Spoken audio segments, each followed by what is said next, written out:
Welcome to the Wildescast. I know that Rabbi Wildes normally gives these introductions. Today's a little different.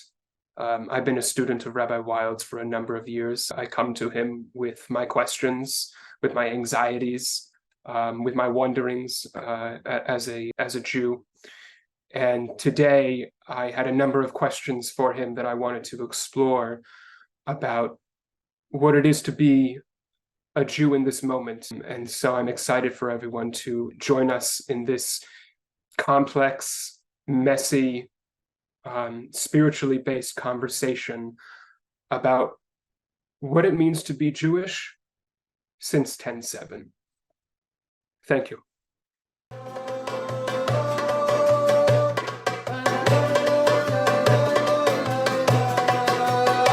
Okay, welcome, my friend, my student, my colleague, Daniel Wallach. For those of you who perhaps do not remember Daniel, although he's unforgettable, this is our third discussion with each other, but our first discussion since the war broke out in Israel, since Israel was attacked on October 7th. And I want to thank you, Daniel, for convening this session so we can have a heart-to-heart about what's happening to the Jewish people and to us.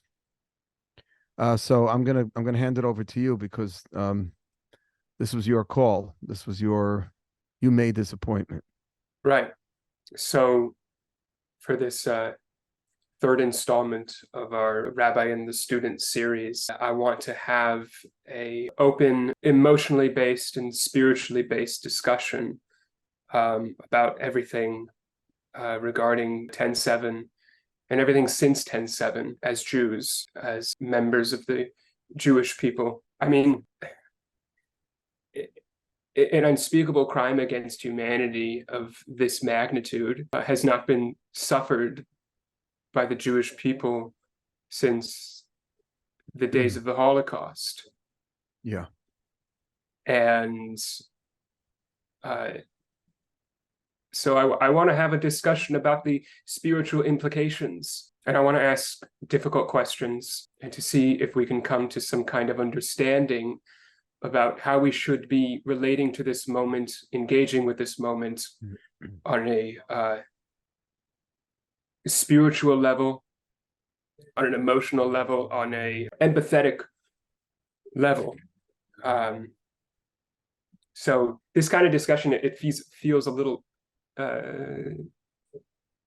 silly in a way, given that I'm not in Israel, you're not in Israel right now. We're having this conversation not under the threat of rockets, and so it just being a Jew outside of Eretz Yisrael right now feels strange, even with the threats and the violence and that many Jews have been facing in the diaspora. But all that being said, I just want to ask, go back in time a little bit to ask where you were on 10/7.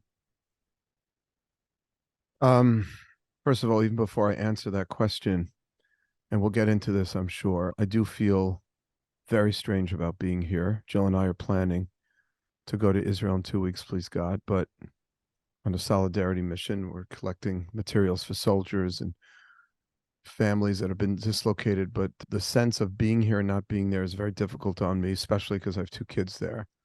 So part of my heart is there. But on October 7th,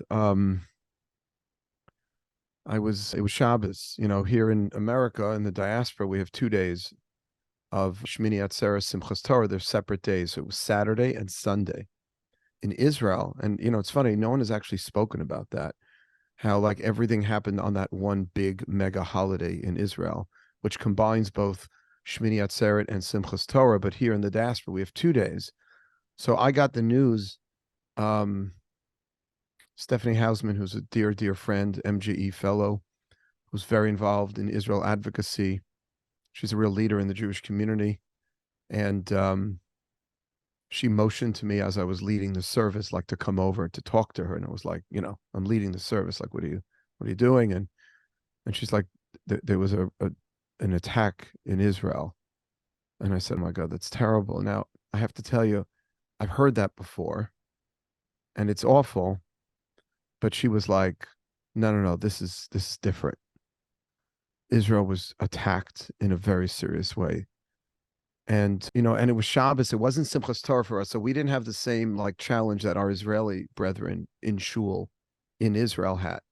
Do we Right. dance? Do we not? We weren't going to be doing a lot of dancing that day. We were going to just be having a regular Shabbat service, coincided with Shmini Atzeres, which is more festive because we say Hallel. But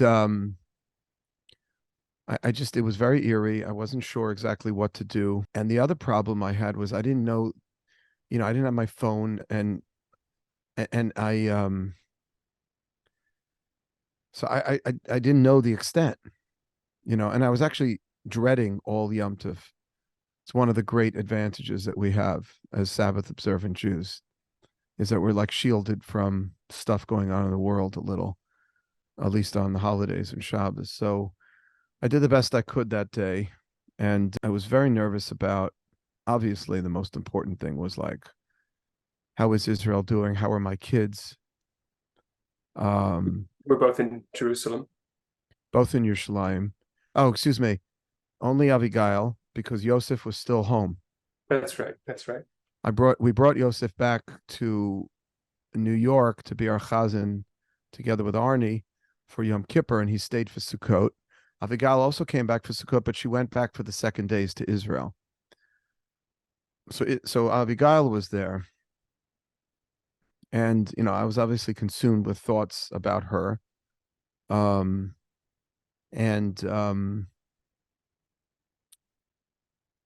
then I kept thinking, like, what is going on? And we just started davening. We immediately started davening for our brothers and sisters in Israel.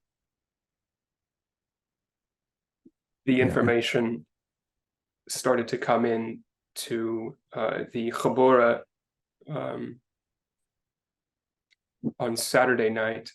To remind your listeners, I live in a community in Borough Park in Brooklyn, a community for people like me, for Balei Teshuvah, who've returned after learning in Israel for a bit, and who are trying to figure out their lives. I call it. It's the halfway house for the Yaakov. yeshiva halfway house. I'm just right now. I'm just a professional work in progress. So that's just the stage. We Halavai, we should all be.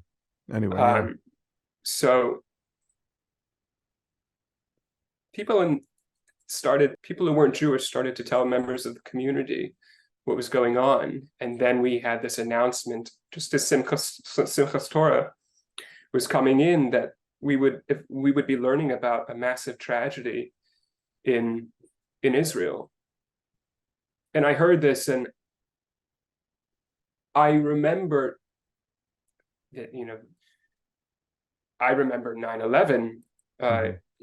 When I was 9, I remember this strangely chaotic, eventful news that started to seep in, and so in my mind, I was recalling this, somewhat passively, and I was, very just surface level, thinking about the information that was coming in, and I was able to dance a little bit. We danced with the Torah on Simchas Torah, and then I walked back to the house that I'm living in to get someone who needed some medicine.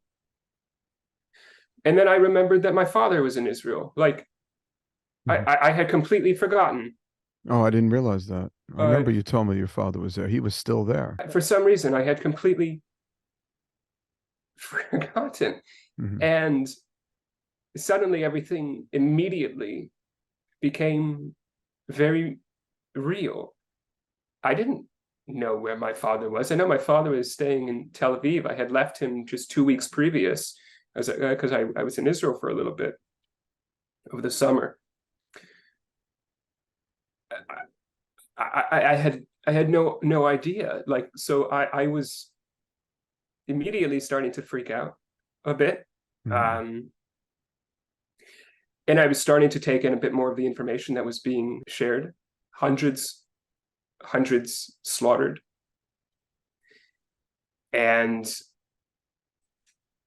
the next day, which is supposed to be Sunday, which is supposed to be another day of dancing with the Torah,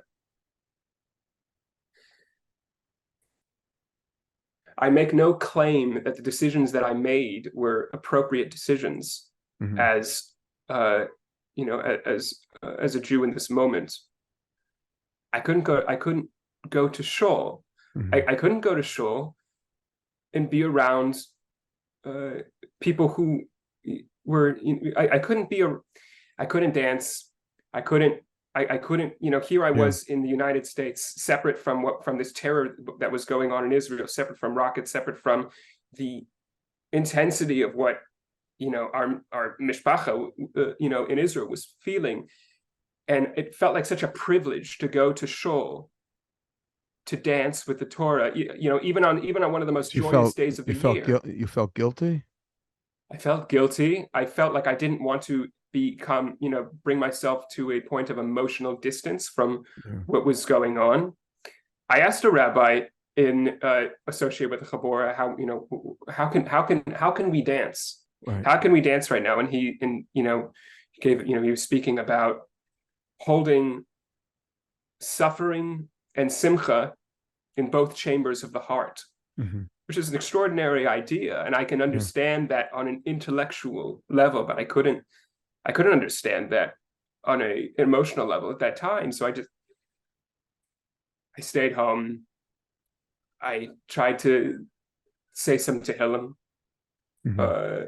And of course, when the holiday came down, I got the word of my father's safety and started to become aware of the full scope of what had happened.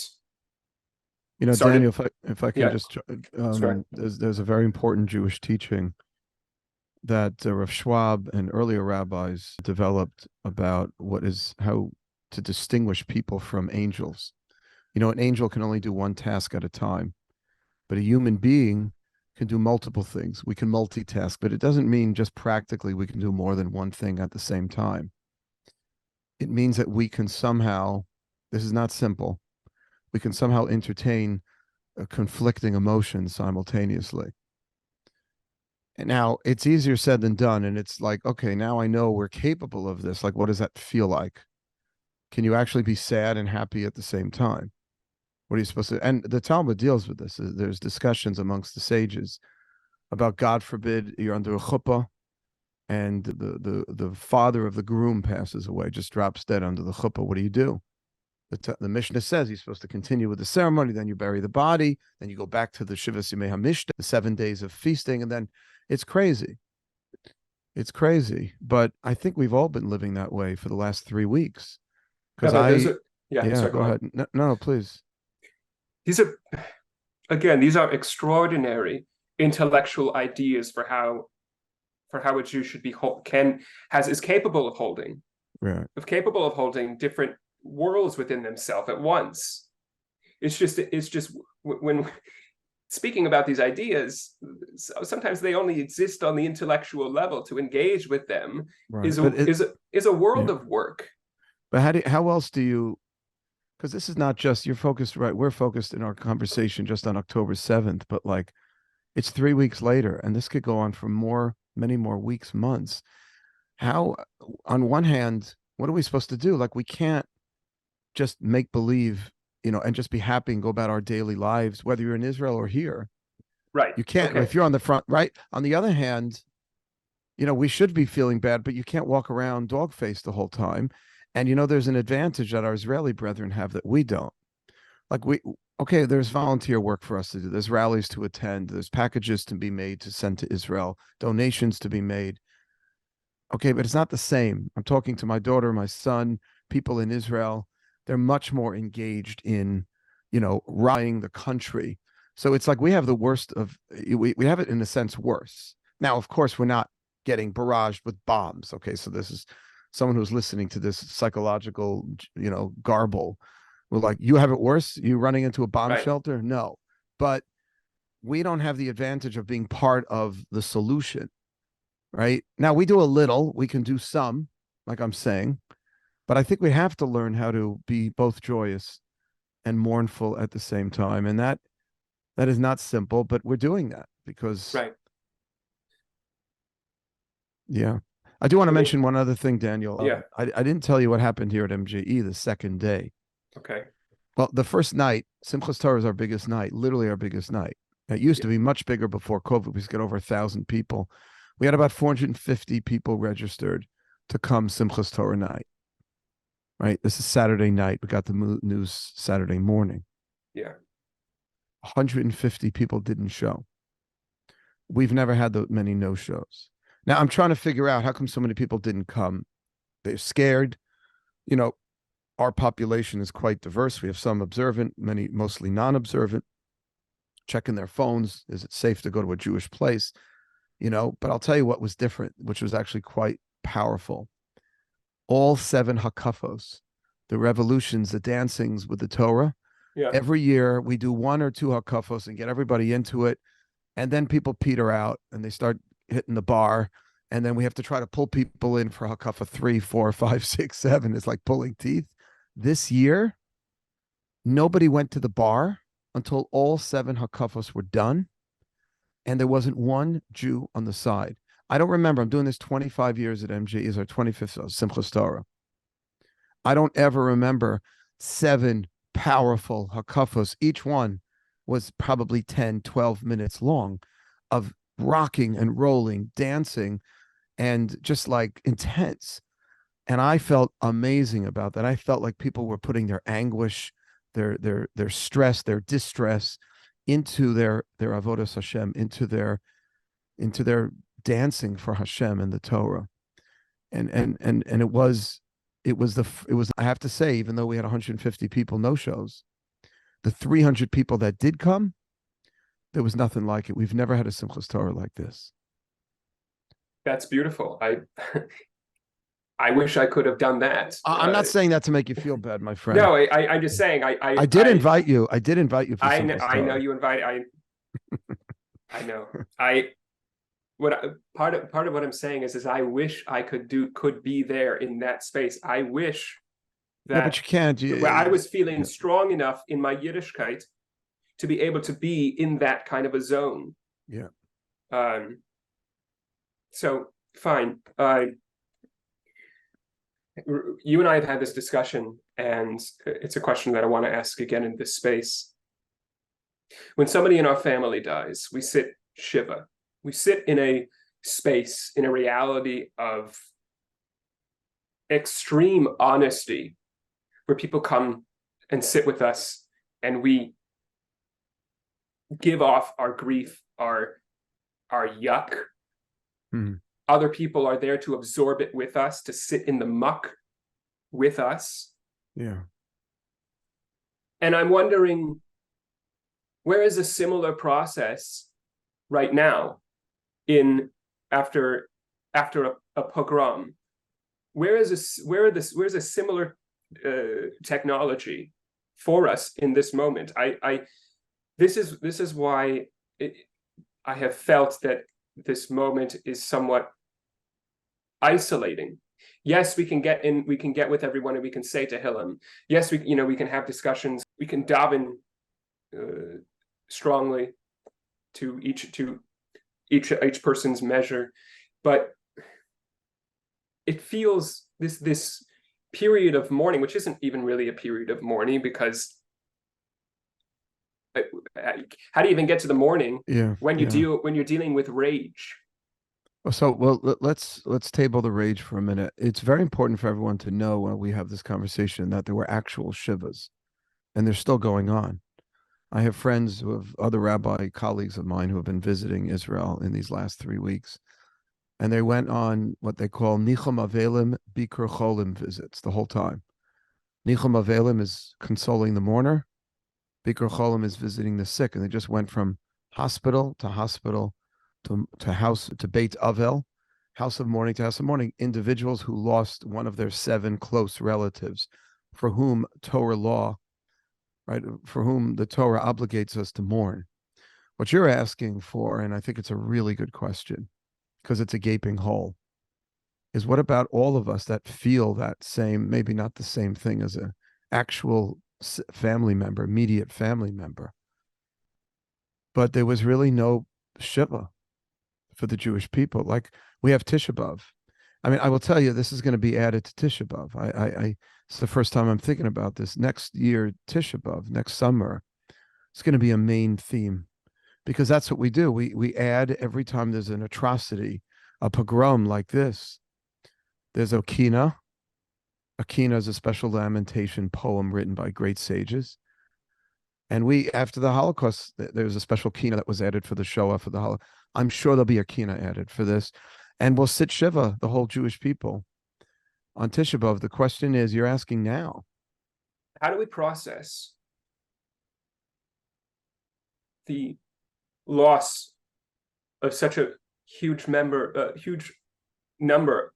of the Jewish family? Where's the process? Where's the system? Where's the everyone gets together and sits in the muck? Where it's been isolating, and it frustrates me. And it's not just, and I know that this is an ongoing conflict, but it's just been, okay, I daven, I say a little Tehillim, and then I absorb the horrors of the news and the terrible things on social media and the extraordinary amount of gaslighting, and then I move immediately from the need to, and I imagine other people are dealing with this, there's the need to mourn, which immediately gets brushed away to the side, or for the extraordinary feeling of rage.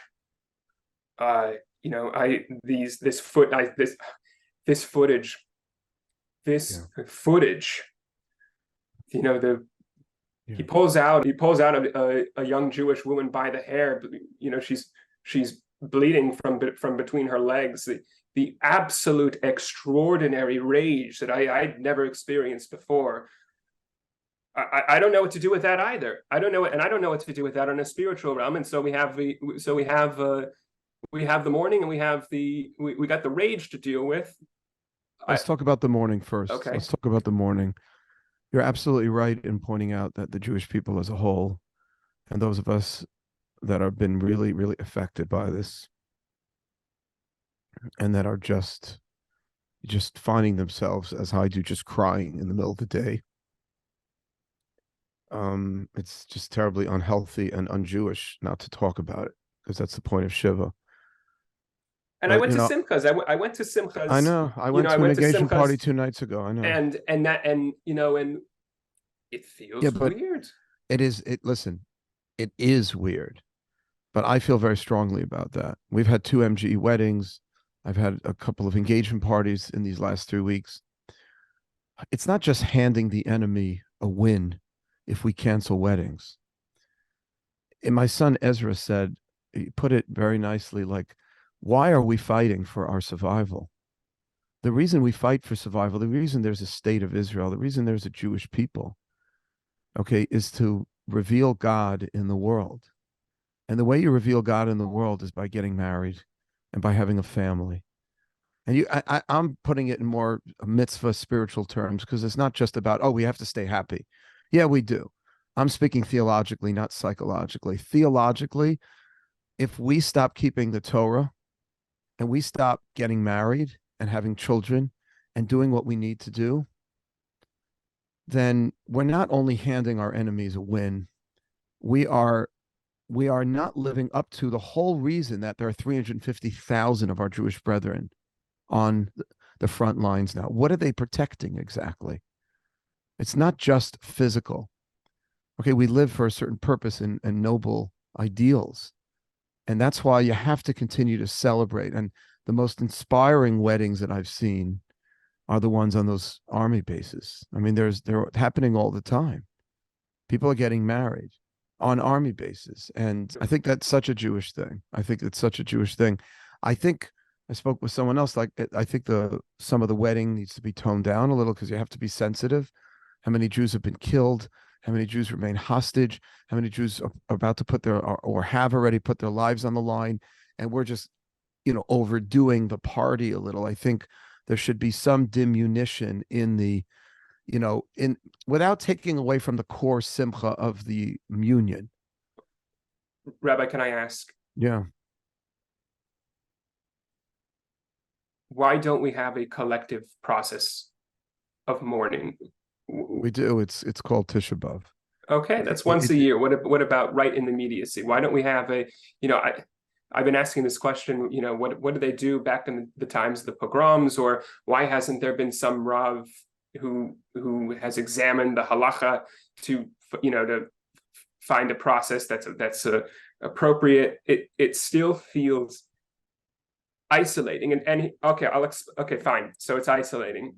Rebbe Eisenberger, our Rebbe of the Chabora, offered this on Friday night, that a Jew needs to be vulnerable in this kind of a moment, and consistently vulnerable to what's going on with Klal Yisrael, to what's going on with our fellow Jews, that to have this ever-present state within oneself of the rest of our family. So, and I think what he was suggesting was, which is helpful to me at least, is that yes, have our simchas, have our have our moments, have moments of beauty, but to not, even in those moments of beauty, to not let go of each other in a kind of way, to not let go of.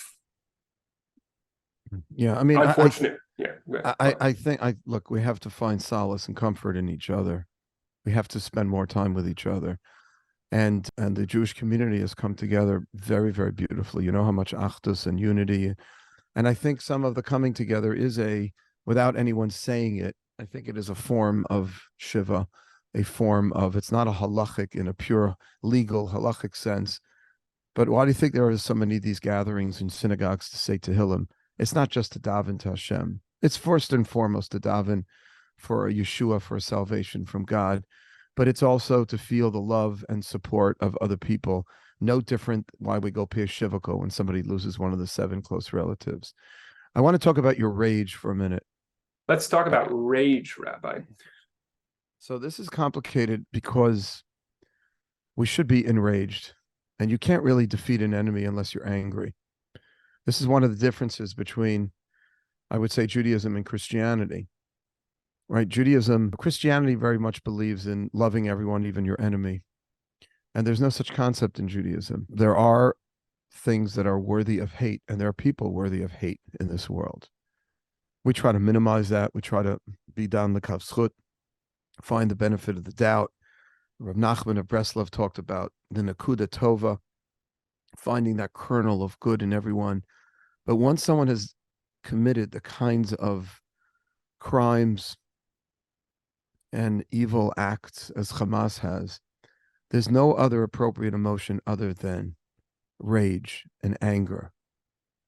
Okay? Even at the expense of someone's health, at the expense of sleep. No. But rage and anger has to, like any other emotion, has to be directed appropriately.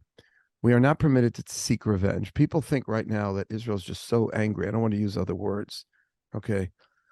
That they're just so angry that they're going in and just shooting everybody up because we have the firepower. We could bomb the heck out of them. That's not what's happening. Israel is thinking. Israel is acting rationally. Israel is thinking strategically. That's why everybody's wondering what's taking so long for the ground troops to move in. Okay, they're doing things methodically, and this is very important. And President Biden, first people were put off by when Biden said this. And I know we're not getting political. I'm not. I'm bringing up something the president said for psychological reasons. He said, don't make some of the same mistakes we made after 9/11, to act out of rage and out of anger and not think things out, because rage and anger, when we become angry, not enough oxygen flows to the thinking centers, and we say and we do stupid things. I've definitely been saying and doing a lot of stupid things in the last couple of weeks. So, by the way, I didn't mean to praise people who get angry, but I don't know what kind of human being you can be if this doesn't fire you up, if this doesn't get you so angry. And so what do we do with it?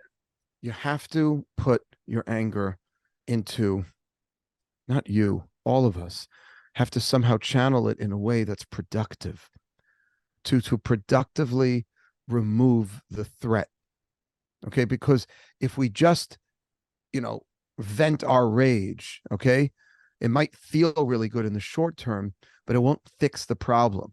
Okay, everybody is saying the same thing. You don't need to be a military analyst to know that the only way to fix this problem is to remove Hamas permanently, a regime change. And if we let our rage have its way, we will not be disciplined. We need to be disciplined. Rabbi, but the Now, rage is the rage is not just directed towards Hamas. The rage is directed towards a social, political, cultural environment that is 100% gaslighting us in this moment. Either complete silence, either a very telling us that certain things didn't happen the way that they say that it happened, telling us that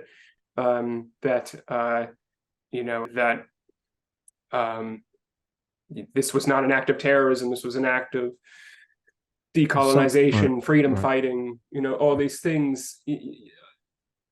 And I don't want to get, again, I do not want to get into a political discussion, which is a very, very easy path. I just want to you want to stick on the emotion. I want to stick on the emotional reality. I would answer that question. Okay, we just shifted from how Israel should sort of vent its rage against Hamas. How should we vent our rage against anti-Semites? Yeah. Or against, I'm going to put this very euphemistically, misguided young men and women who are pro-Palestinian. And okay, pro-Hamas, pro-Palestinian, they're marching with Hamas flags and they're cheering with Hamas slogans into the sea. We have to do the same thing, Daniel. We have to be smart about it, because just to scream and yell and act back, the way they're acting towards us is wholly unproductive. Having said that, I do believe, and I have a clip of my interview with Rudy Rockman, and Rudy said something. I suggested that interview, Rabbi. You don't give me credit. I suggested this interview. Okay, we'll give you the 10% of all the money we made off that interview. I'm just kidding. I appreciate it. It was he's on the front lines, Rudy, and he said something at the very end, which was, I asked him about anti-Semitism, and he said that he feels that we have to work around with our yarmulkes. We have to wear our Magen Davids, because the net and cumulative effect of hiding our Judaism for so long is making it harder for us to push back and to make sure that the world sees anti-Semitism anywhere it rears its ugly head as unacceptable. Okay, and he was pointing out some other ethnicities, other minority groups that never would always, I always thought this, a black person can't cover up that they're black, okay? But a Jew can put a cap on. You don't have to tell everyone your last name. I refuse to put a cap on. But I want you to know, This isn't France. Okay, but the thing is, he made this comment, and I appreciate that. And I walk around my yarmulke, and I've been nervous, but I'm also angry, and that anger has, encouraged me to keep the yarmulke and keep walking. And when you and I went to this rally together, I went to another rally the week after, and I had my flag in my hand, and I was taking the train back. I was looking for a place to tuck it in. I couldn't fit it in my nap. I'm like, why can't I walk around with a flag? So I held the flag, and I was as stupid as this. But the net effect of us not doing that for so long and just living in this country to be successful here and be integrated here without showing people who we really are. Yeah. Rudy was suggesting that's a failed diaspora Jew, basically. He says, if you're going to be a diaspora Jew, be a diaspora Jew. Stand up for, and if you can't do that, he said, then come back home. He said, come back to Israel. Fine. I hear it, Rabbi. The first week walking outside is I've had a couple of unsavory encounters. I just want to say, this is really important to say. Talking about anti-Semitism, it's one of my least favorite things to do. And I want to say why it is, because I went to, I went to yeshiva for 2 years. I went to engage with a world of Jewishness that I never had growing up. I've learned, I've been learning with you for 5 years now. Mhm. And my journey towards my Judaism was to enter a world of beauty, to enter a world of connection, to enter a vertical relationship with Hashem, to enter a horizontal relationship with the Jewish people. And I in yeshiva, I lived right under Yad Vashem, Har Nof, the National Holocaust Memorial of the State of Israel. The last thing that I wanted to do in my time in yeshiva was to go to Yad Vashem, because I grew up with, part of your Judaism is to remember remember the horrors of anti-Semitism. And I said, okay, I understand that. I want to move forward from that in a kind of way. I want to engage with the beauty of being a Jew, not the horrors that have befallen Jews in the past. Right. So this moment, and again, a lot of the social environment in the United States, a lot of the cultural capital is based in victimization. Yeah. It's not a game that I want to play. I don't want to win people because I'm quote unquote of an oppressed people. It's not how I want to engage with people as a Jew. So that's why some of this moment right now is weird. But it's weird, and that's why you want to put it in context, because you don't want to only talk in this time. And we're struggling, the MG educators, like how much is every drasha have to be about Israel, what's going on, the war? I don't just mean Israel, but like my class tomorrow night, I'm talking about Zionism, why people are pro-Zionism, why there are Haredi Jews that are anti-Zion. I want to get people out of just not talking about everyone hating us so much. It's not healthy. Yeah. And what it does is it gets us back to that place that so many young Jewish people are so more identified with anti-Semitism than the love for Semitism, than the love for Judaism. And by the way, this was very evident every year at Yom HaShoah. For some reason, we always did really well with numbers on Yom HaShoah. I interview a Holocaust survivor. I always pack the room, always sell out. And then I get up at the end and say, ladies and gentlemen, my brothers and sisters, next week is Yom Ha'atzmaut. Out of the ashes of Auschwitz was born the modern state of Israel. Come to next week, we're going to sell it. Now, we got a nice group, but not nearly as much as those who come to Yom HaShoah, who come to the Holocaust. There is this Holocaust mentality, and I think it's sad because it's filled in for lack of knowledge and appreciation for Judaism itself. And for the beauty of being a Jew. Exactly. So we can't lose that. And we just got hit really hard over the head. Okay, so we're still reeling from the blow. Okay, so but there's no going back to normal life. This is a new normal. But as we try to reintegrate and assimilate and process all of this, again, we'll be dealing our enemies a victory if we get too obsessed with anti-Semitism. There's, in my opinion, still way too many organizations. I mean, this is going to sound crazy to say now because we need everybody to fight anti-Semitism. But I've always felt that the amount of money the Jewish community has thrown, fighting anti-Semitism is way, But that's how a lot of older generations of Jews engaged with their Judaism, and I think a lot of those people that run those institutions. Yeah, and young people too, as I'm saying.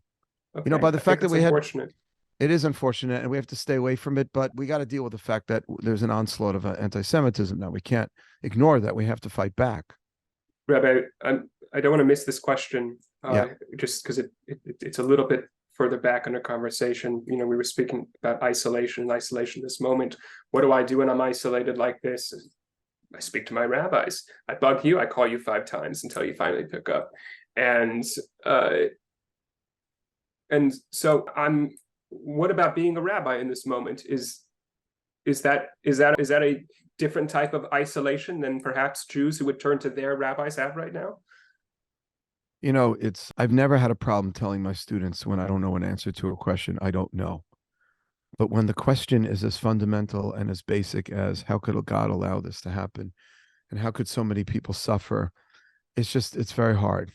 It's very hard pretending that and I'm not pretending that I know all this. And I had a lot of comfort. This Shabbos we went to Teaneck. We had a beautiful Shabbaton. I invited you as well. You couldn't come. Did I not invite you? No, you invited me. Okay. I couldn't make it We had work. about 40 of us from MGE went to Teaneck for Shabbos, and we were able to hear, amongst others, from my mentor and teacher, Rabbi Dr. Jacob J. Schachter. And he walked in and he came with his Rebbitzin, and he's a brilliant, brilliant scholar, PhD from Harvard, histories, and huge Torah scholar.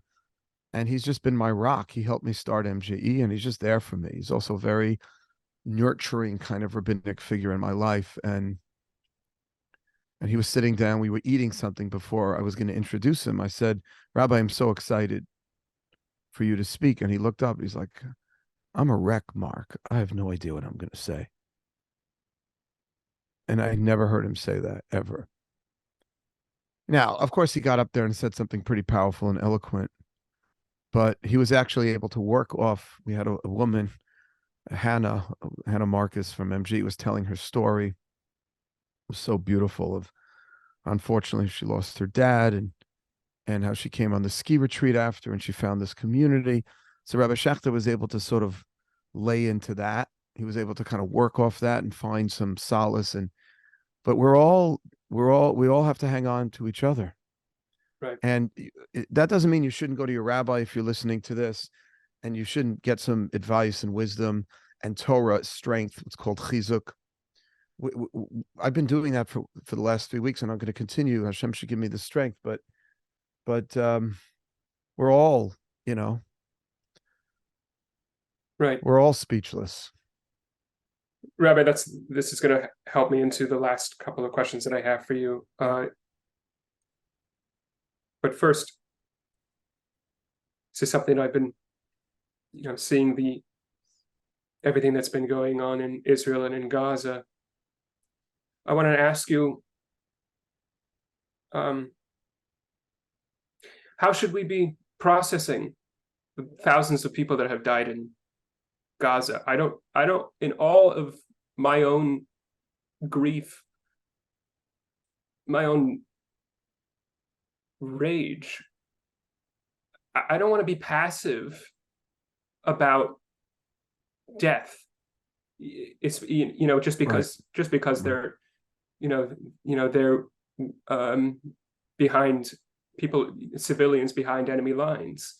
I don't want to dehumanize people in the way that I speak about this conflict, and the way that I engage with this conflict, and the way that I engage with horrifying images, but both in Israel and in Gaza. So how do we engage with this?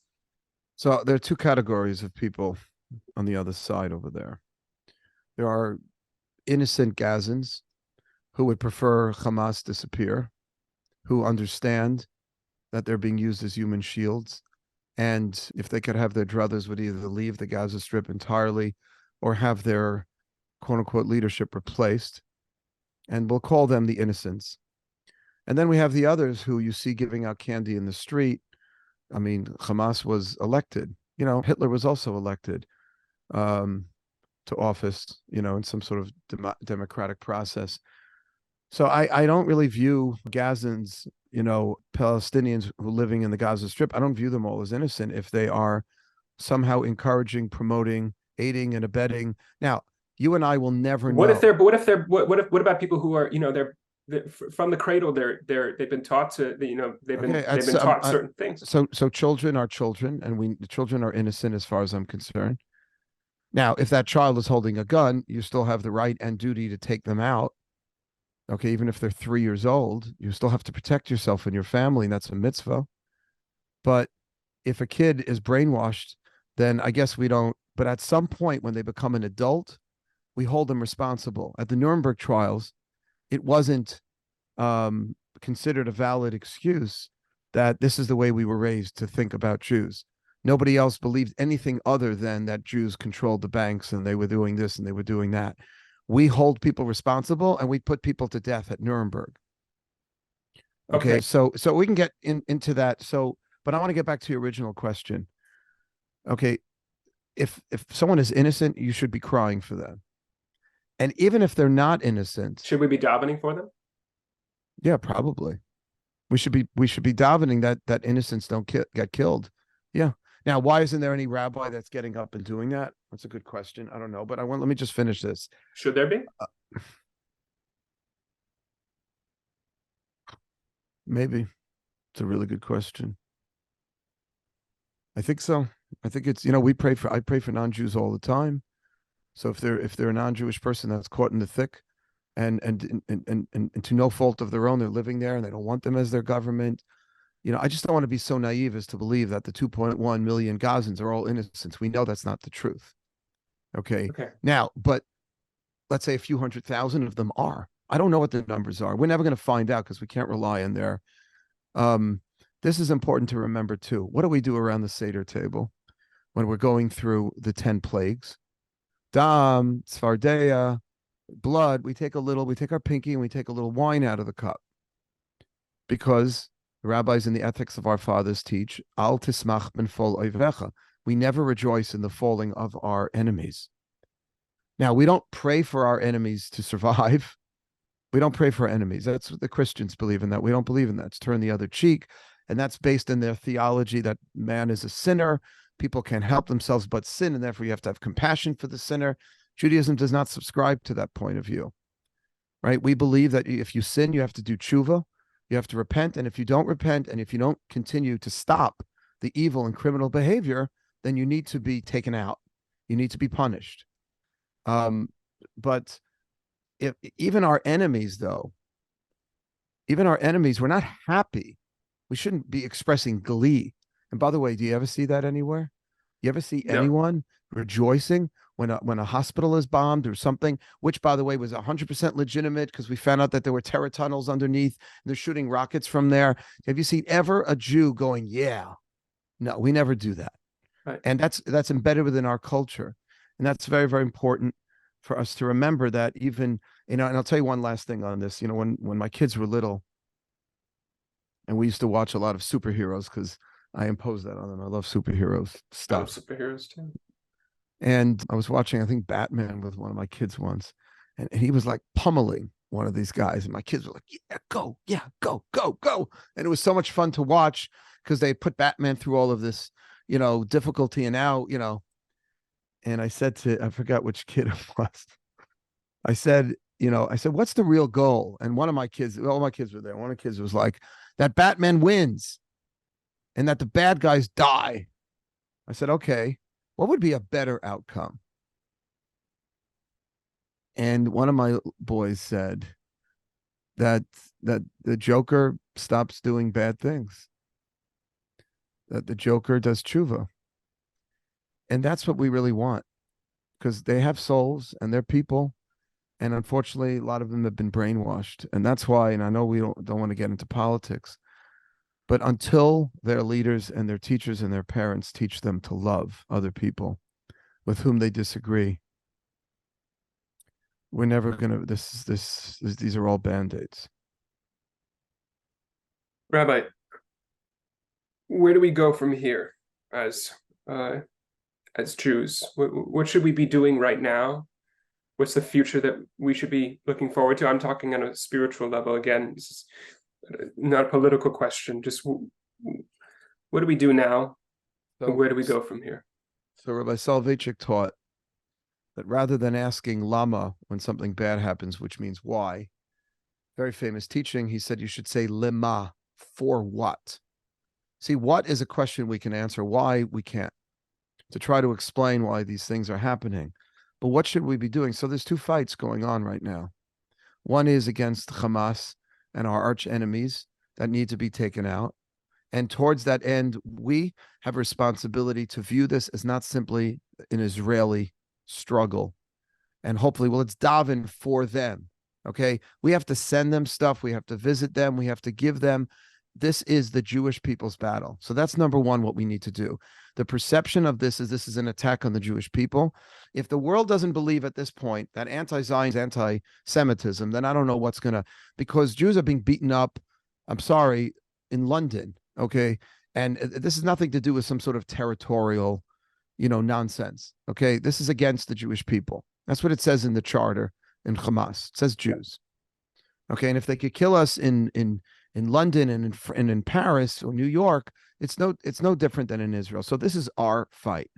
So we have to do everything we can to make sure that Israel wins and wins without killing, without, God forbid, more Jewish blood being spilled. And as you pointed out before, to minimize civilian casualties on the Palestinian side. Okay. And we have to, of course, weigh those things. That's A. B, anti-Semitism. We have to fight. College campus, I mean, it's an abomination. I don't know what other word to use. To take the world of academia, of advanced higher learning, of Harvard and Penn. I mean, Rabbi, I agree with you, but but I think some of this is what you're describing is practical. I'm asking a spiritual question. This moment that we're in right now, where should we be as a Klal Yisrael spiritually, and where should we be going spiritually? Okay, so I just want you to know that part of my spiritual answer to you is what I just said. Okay. Because Judaism is a faith that demands both what's called in Hebrew hishtadlus and bitachon. Hishtadlus means human initiative. Part of what you do religiously. Why is it that when Jacob was running away from his brother Esav, he didn't just pray, right? He formed an army. He engaged in diplomacy. He sent gifts to Esav. He did all three. And a lot of us think, oh, that's not like the religious thing is the praying part. No, the religious thing, Daniel, is fighting. It's a milchemes mitzvah. This is a mitzvah war because defending Jewish people is a commandment in the Torah. It's something God wants us to do. So that's number one. In terms of spiritually dealing with this, like I hope that this is going to be a wake-up call for a lot of Jewish people that have been, and we're all asleep on some level. I don't mean to point the finger, but I'm hoping that this is going to bring out, like the Rambam Maimonides says that we blow a shofar in Rosh Hashanah to wake us up. Yeah. Right. Like we know we're Jewish, we know we're supposed to do certain things, but you need like that shofar blast in your ear to remember it's Rosh Hashanah. Like, remember who we are. Sometimes our enemies remind us of who we are, what we should be doing. So I'm hoping, and I'm trying to poise MGE right now to be a place where more Jewish people who were not as connected can explore their Judaism and see why we're being targeted. What is it that everybody wants a piece of? Right? Why is Israel such a contested, piece of real estate on the map? What is it that we have that everybody wants? What and like those types of questions hopefully will steer something. And positive. Should we not be strengthening our love of every Jew? Shouldn't the world of us, Israel, be part of the command of our future? This and if that was go ahead. I'm sorry. This, I've grown in my Jewishness, and I felt grown somewhat distant, to non-religious Jews for this reason or that reason. And this moment I've been in communication with all kinds of Jews and non-Jews for sure as well. What beautiful friends who've been kind enough to reach out. But some of the feelings that I had towards a lot of the different areas of the Jewish world just feels so silly in this moment. And they're just Jews. Like, I'm Jew, they're Jew. We're vibing in different ways right now, but like at the end, they're sisters. At the end of the day, it's family. Listen, if I do believe that's one of the ways we should be reacting spiritually, and Baruch Hashem, I'm very happy to say that we are coming together in a very serious way, unprecedented. It shouldn't have to be this, of course, that brings it out. But look how divisive things were so close to what happened, And I'm not trying to imply in any way, because I don't pretend to know, that one thing happened because of another, but one thing is getting cleared up, Baruch Hashem, and that is unity. And there's almost nothing we as a Jewish people cannot accomplish when we are unified.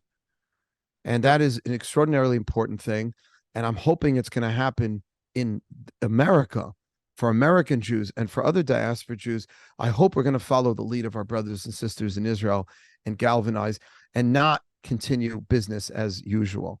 Sure. Okay, there is a new normal, and every Jewish person's day needs to be different. And if it's okay, I'm going to use this to, I haven't been doing a lot of preaching. I've just been sharing, but now I'm going to preach. Preach, Rabbi. I'm going to do it. You ready? Our davening should be more intense. And if we don't daven regularly every day, this is the time to start. Open up a prayer book, start with the morning blessings. Say thank you to Hashem for the blessings that we have. Close your eyes and daven for the IDF. It's in every Jewish prayer book. You can just say it in your own words if you need to. It's very, very important that we daven to Hashem. We give tzedakah. Not everybody's so comfortable parting with their money, but there are a lot of needs right now. There's never in Israel's history been a call up of 350,000 people. You know what that means? You think the army has 350,000 bulletproof vests and 350,000 helmets? We're getting barraged by calls, but I'm talking to people in the field and we're bringing stuff with us. Knee pads, just whatever it is that the IDF can't always handle on its own. Yeah. And these families. Okay, I have friends. My cousin Rondo lives in Ranana. I keep talking about her, but she goes to this hotel and helps out these families that are, just imagine you had to vacate your house, take what you can and get out of there because there are rockets coming. Okay, and you have little kids. Okay, you're going to need stuff for the next few months. So we have to provide them with that stuff. Okay, the government of the state of Israel doesn't have endless supply of money and resources. So everybody's life should physically be different with praying, spiritually with praying. Take on a new mitzvah and say, I'm doing it for the IDF success. I'm going to light Shabbat candles. I'm going to put on tefillin. I'm going to give more charity. I'm going to focus it. I'm telling you, first of all, it's therapeutic. It helps you feel good, like you're doing something and you're not just doom scrolling, as they call it, through our Instagram, reels. And our lives should be different. And consider going, because this is going to go on for a while. And the economy is going to get worse because so much of Israel's economy, I just know people out of work. They doesn't pay to go to work. People aren't shopping as much and we don't have the tourism. So we're going, and I just encourage people to go. Obviously, you do it safely. El Al is flying all the time. And just one last thing I want to share, and that is about the hostages. Okay, we have to do everything we can to get these hostages out. And I know it sounds a little naive, but if you were one of those families, that's all you'd be doing. And they are our family. So every day, and if anybody wants to join, I have a chat also. If you want to learn a little new Torah every day, and I connect it always a little somehow to Israel. It's called Standing for Israel. It's like a 3 to 5 minute little piece of Torah. I've been doing it every morning. And I posted on there things that people can do, 6 phone numbers you can call. Just pick one of them every day and leave a message with your congressman. My congressman is Jerry Nadler. I leave a message. It's day 19 since the hostages, day 20 since the hostages. Please keep this on the forefront because the United States has true relations with other countries, such as Qatar, okay, or Egypt, that has relationships with Hamas. Okay, yeah. America directly or Israel directly is probably not going to do very much good, but there are third parties. And our elected officials, knowing that their constituencies are really concerned, I keep calling them every day, that keeps the issue alive. And I think that's very, very important. Rabbi, just having this conversation the other day, sometimes the only thing that we can say to the people who doubt us, the people who aren't too excited about Jews, the people, is Am Yisrael Chai. And a lot of my conversations with that I've been having, asking how people are doing, friends in Israel, it's been like a little cute little like sign up of our conversations, just very simply, Am Yisrael Chai, the Jewish people live. So I think a proper way to close our conversation today, Rabbi, is simply Am Yisrael Chai. Am Yisrael Chai. And Daniel, I'm very proud of you. And I'm proud of everyone that stands tall for the Jewish people and for Israel. And that remembers that we've been through a lot, even worse. And as you said so beautifully, Am Yisrael Chai. Thanks.